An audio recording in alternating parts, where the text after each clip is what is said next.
Wow, I really am enjoying these bibigo Korean-style steamed dumplings, pork and vegetable. Chef, do you think you could duplicate this dish? It should be no problem, dear leader. Good, good.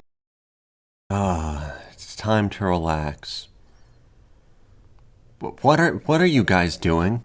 Steaming the new dumplings, sir. It clearly says Korean steamed on the box here.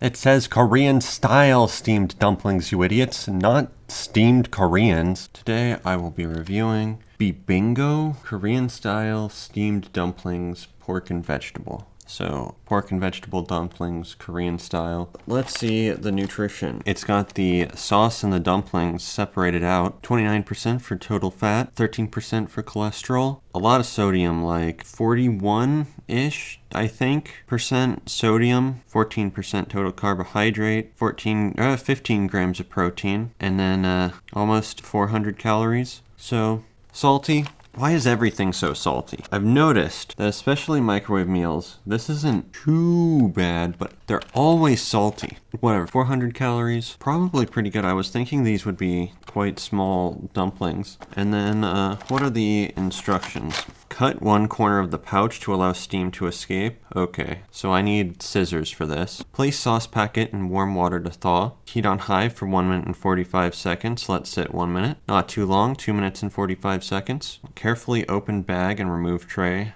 All right, let's see what these actually end up looking like. Okay, so these are the dumplings. They're actually bigger than they look on the box, which is neat. They're a lot bigger than I thought they would be, because I thought they would be enlarged for scale like they usually are on the box, but they actually look a little bigger, which is neato. And then we got the sauce here. This doesn't seem like a ton of sauce. I'm gonna go cook these up and be back in a little bit. I have returned. Here's the old box. Here's what they look like. Very similar. There isn't much dipping sauce. At least doesn't seem like there's much. Maybe there's more than I think there is. For fear of not spilling it, I'm gonna just two-hand this now. This is what they look like. It's pretty decent, I think. Pretty similar to the box. You can really smell them. They smell pretty good. I'm not familiar with my terms for cuisine like this, but you can smell the, I think, probably vegetable meat blend going on. It's a lot stronger than I thought it would be for just dumplings. It smells pretty good though. Also, when you are opening the packaging, plastic was actually super easy to tear for me, which is a nice bonus. Probably one of the easier to tear plastics I've had. All right, let's have a little taste here. Let's dip it.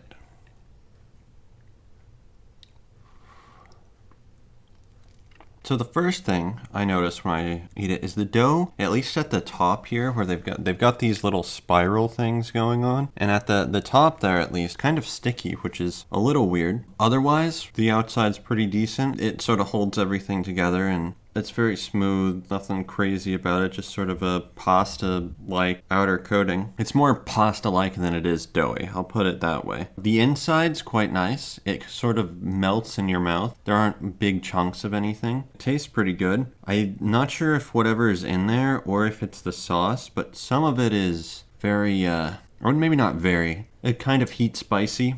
It's not too bad, but it's quite noticeable. Let me cut one in half and see what's on the inside here. Oh, it just shot a bunch of goop at me. Okay, it's kind of hard to cut. Okay, well that didn't happen very well. This is what the insides look like. If it'll focus, it probably won't. It looks like it's ground up meat with the veggies and stuff mixed in. So it's kind of like a meat patty, except not as firm or tough as a meat patty. I think the spicy is coming from it specifically, and it's got a very pork taste. I wanted to make sure that it was pork, and it definitely tastes like pork. Let's have maybe just the insides a little bit dipped. Pretty good. The sauce is it tastes soy, like soy sauce. It's got a little more kick to it than soy sauce, I think, but still pretty good. Now we'll have this mangled corpse of a dumpling.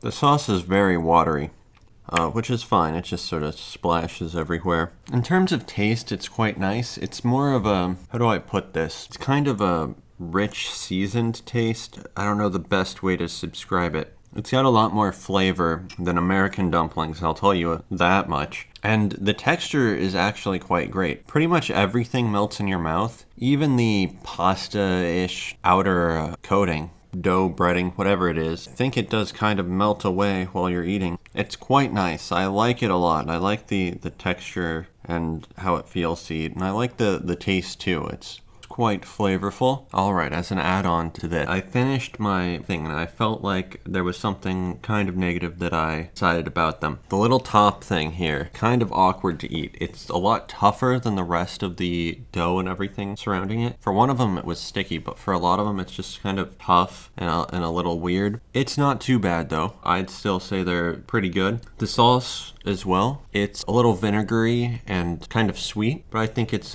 quite good overall. I still really like the dumplings here. I just thought that the little top of the dumplings where they had crunched it together or whatever they did was kind of killing my feel vibes there. Anyway, back to the normal video. I'll give bibigos, Korean style steamed dumplings, pork and vegetable.